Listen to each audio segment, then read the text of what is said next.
అందరికీ నమస్కారం అండి. నేను మీ సూర్యకుమారిని. జై శ్రీమన్నారాయణ. ఈ వీడియోలోనండి చక్కటి పదార్థాన్ని చేసి చూపిస్తానండి. కొత్త వాళ్ళందరూ కూడా సబ్స్క్రైబ్ చేయండి, పక్కనున్న బెల్ ఐకాన్ని నొక్కండి. ఇక ఆలస్యం ఎందుకండి, మరి మా మిద్దె తోటలోని 2 కాయలు వచ్చాయి. దానితోటి తయారు చేస్తాను. ఆ కాయలు చూపిస్తూ చెప్తానండి దాని పేరు. అయితే ఇదిగోండి, ఇది మా మిద్దె తోట.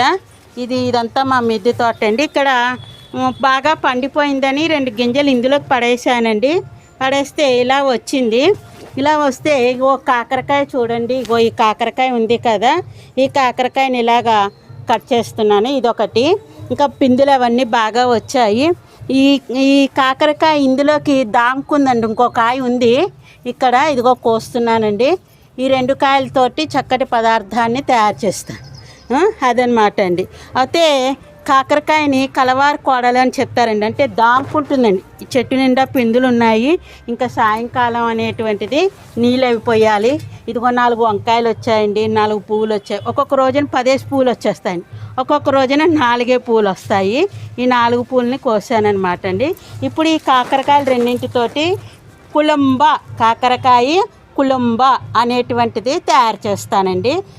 తయారు చేసేటువంటి పదార్థాలు, వాటికి అన్నీ ఎలా తయారు చేయాలనేది చెప్తానన్నమాట అండి. ఈ 2 కాకరకాయలని కోసుకొచ్చాను కదండి. ఇగో కడిగేశాను. చాలా బాగుంటుందండి. ఇందులోకి పురుగు కానీ ఏమీ ఉండదు, మంచిగా ఉంటుంది. అయితే ఈ కాకరకాయలను ఎలా కోసుకుంటున్నానో చెప్తానండి. చక్రాల్లా కోసుకోవాలి, కొంచెం విడిపోకుండా ఉండాలి. చేదు అనేది ఉండదు. పైన అనేటువంటిది తీయనండి, ఎందుకంటే చేదుకాయ కాదు, ఇది చాలా బాగుంటుంది. అయితే దీనికి కావలసిన పదార్థాల్లో కరివేపాకు అనేటువంటిది 2 డబ్బాల పైనుంచి కోసుకొచ్చండి. ఇక చింతపండు కొంచెం ఎక్కువే తీసుకోవాలి. ఇగో ఇంత చింతపండు కావాలి. నేను గిన్నె పులుసు చూపిస్తానండి, ఏ గిన్నెకి చేస్తాను అనేటువంటిది. అంటే కొంచెం పెద్ద గిన్నె పెట్టుకుంటున్నాను. ఇది అంటు కాకుండా చేసుకుంటే అండి మరుసటి రోజు కూడా తినచ్చు, తప్పేమీ లేదు. అయితే ఈ గిన్నెలోకి ఇక్కడ దాకా చేస్తానన్నమాట అండి. అంటే ఇగో ఇక్కడ దాకా చేస్తాను. ఈ గిన్నె ఇలా కింద పెట్టుకుంటున్నాను అనమాట అండి. చింతపండు ఎంత కావాలంటే ఇగో ఇంత చింతపండు కావాలండి. మెత్తగా అయింది చక్కగాను. ఇంత చింతపండు రసాన్ని బాగా తీసుకోవాలండి. 2 పచ్చిమిరపకాయలు అయితే సరిపడుతుంది, ఎందుకంటే కారం ఎక్కువ అవ్వదనమాట. ఇక బెల్లం అనేటువంటిది నేను తిననండి అనేటువంటి వాళ్ళైనా ఇంత బెల్లం వేసుకోవాలి కాకరకాయ పులుసుకండి, ఈ కులంబాకి. ఎందుకంటే కొన్నింటికి బెల్లం వేస్తేనే రుచి వస్తుందండి. బెల్లం వేయకపోతే అందులో అండి చింతపండు వాడేటువంటి దానికి విరుగుడు ఏమిటంటే అండి, చింతగింజంతా బెల్లం వేయాలండి. అప్పుడు మనకి ఎటువంటి దోషం ఉండదు అనమాట. గ్యాస్ అనేటువంటిది, కడుపులో మంట అనేటువంటి ఏమీ రానివ్వదండి. చింతపండుకి విరుగుడు బెల్లం అనమాట. అందుకోసం ఎవరైనా అండి కొంచెం తక్కువ అయితే కోటాడు వేయలేదా అంటారు. కోటాడు అంటే బెల్లము అని అర్థం అనమాట అండి. అర్థమైంది కదండి. నాకు ఆ పులుసుకి ఇగో ఇంతంత ముక్కలు చప్పున 3 ముక్కలు తీసుకున్నానండి. ఇక 10 మిరియాలు తీసుకున్నాను అండి. చిన్న కొబ్బరి ముక్క తీసుకున్నాను. కొంచెం ఎక్కువైనా తక్కువైనా పర్వాలేదు. ఇంత ముక్కని ఇగో ఇన్ని ముక్కల కింద చేసుకున్నాను. ఇంకా దీంట్లో కావాల్సిందండి ఒక 3 ఎండుమిరపకాయలు తీసుకున్నాను. కొంచెం ఇది కారం కలిగినటువంటి కాయలు. ఇగో 3 స్పూన్లు శనగపప్పు అండి, 3 స్పూన్లు ధనియాలు, 1 స్పూన్ జీలకర్ర, 3 స్పూన్లు బియ్యము, 1 స్పూన్ మెంతులు, 3 స్పూన్లు మినపప్పు.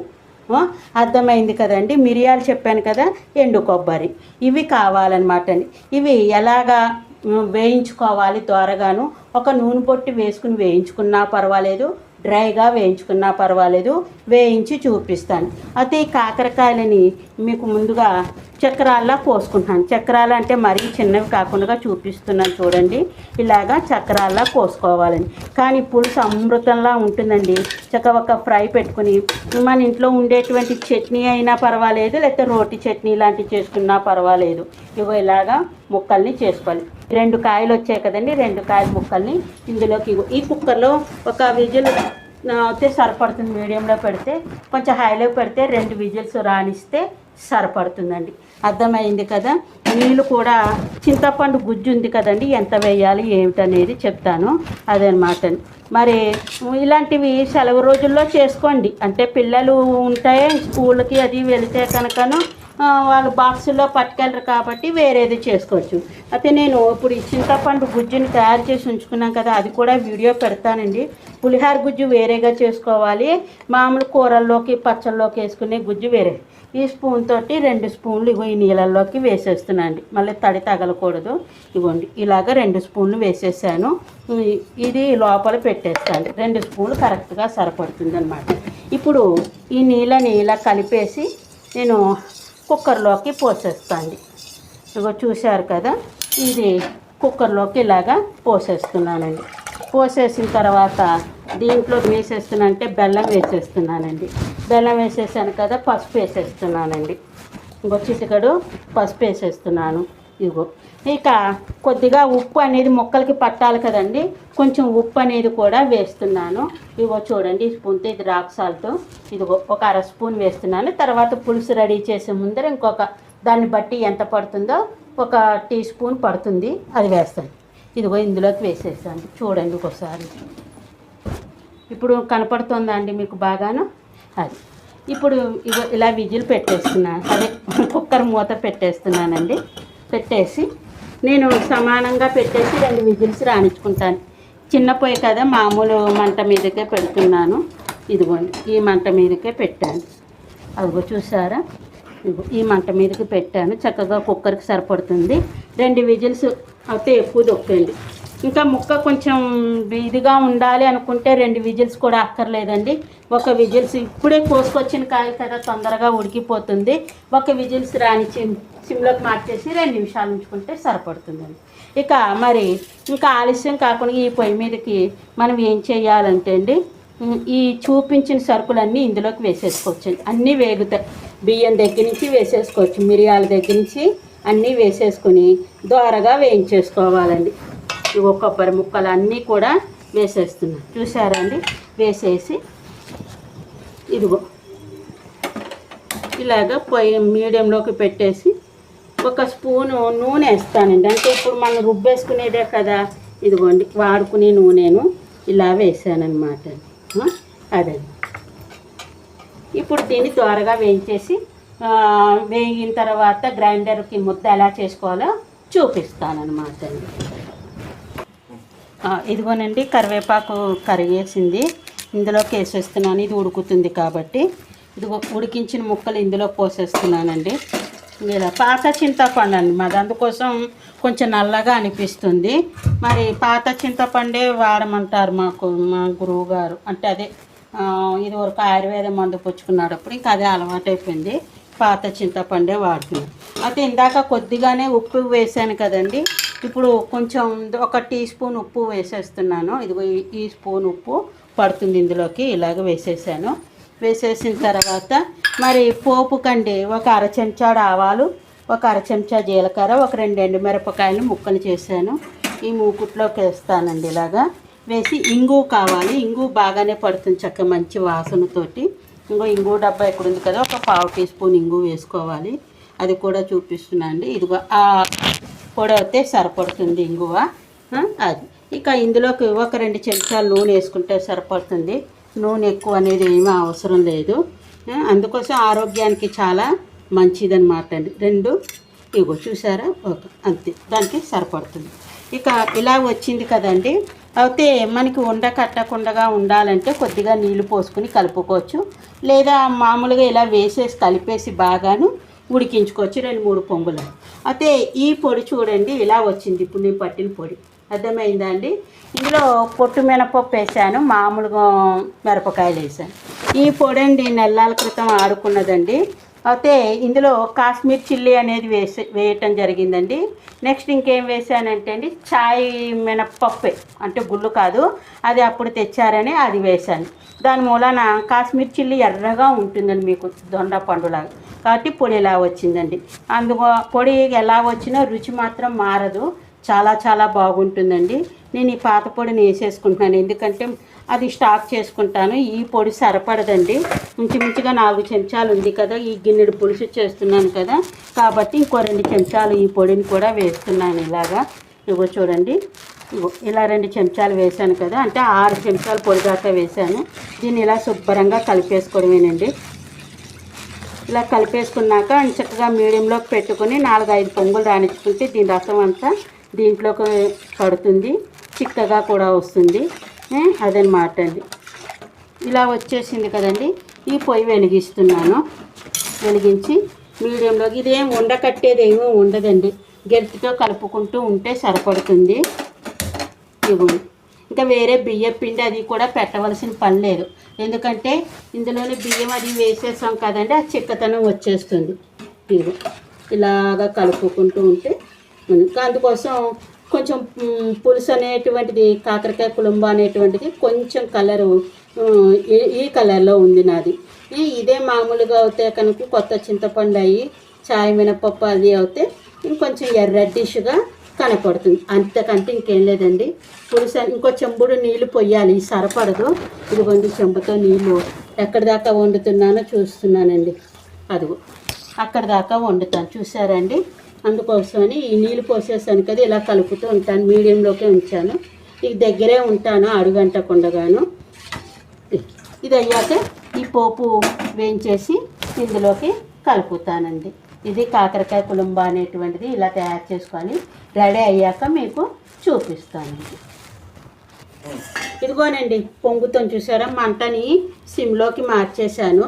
మరి ఇది కాకరకాయ కుళంబు అనేటువంటిది రెడీ అయిపోయిందండి. ఇలాగే ఉండాలి, మరీ పల్చగా ఉండకూడదు.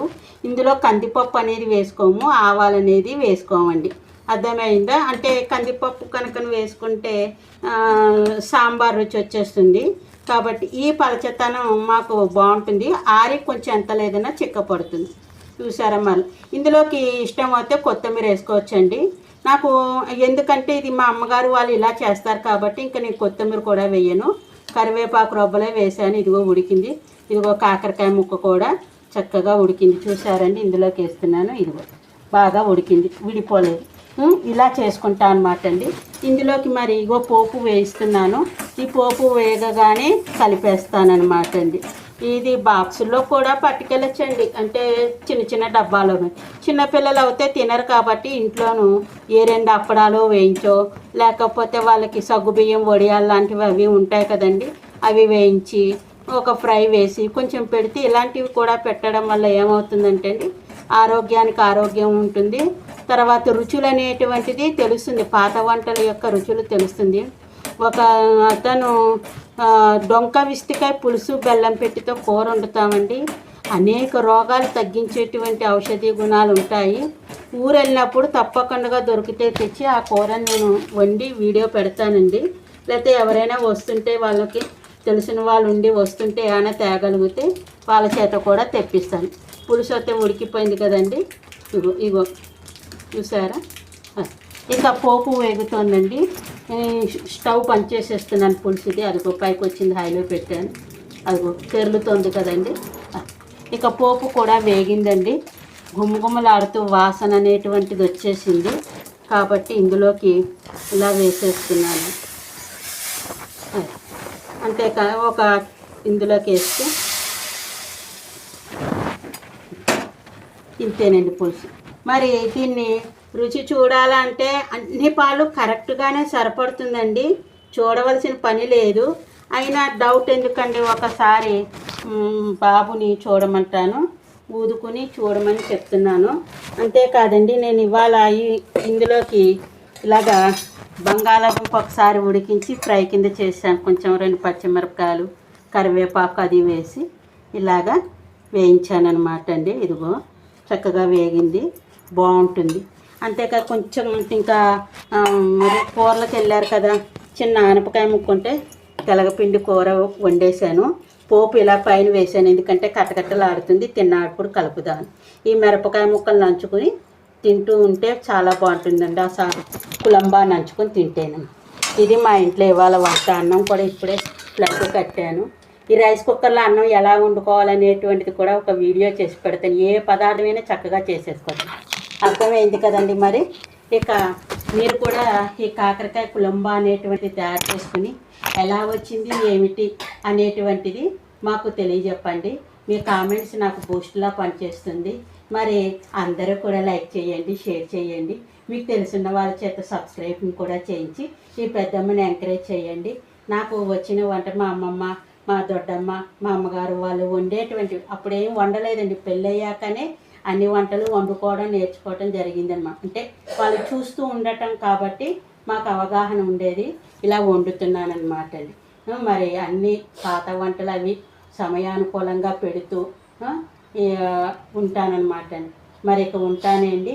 అందరికీ కూడా ధన్యవాదాలు. మీ సూర్యకుమారి. లోకాన్ని సమస్తాన్ని సుఖినో భవంతు, సర్వే జన సుఖినో భవంతు, సమస్త సన్మంగళాని భవంతు. ఓం శాంతి శాంతి శాంతి శాంతి.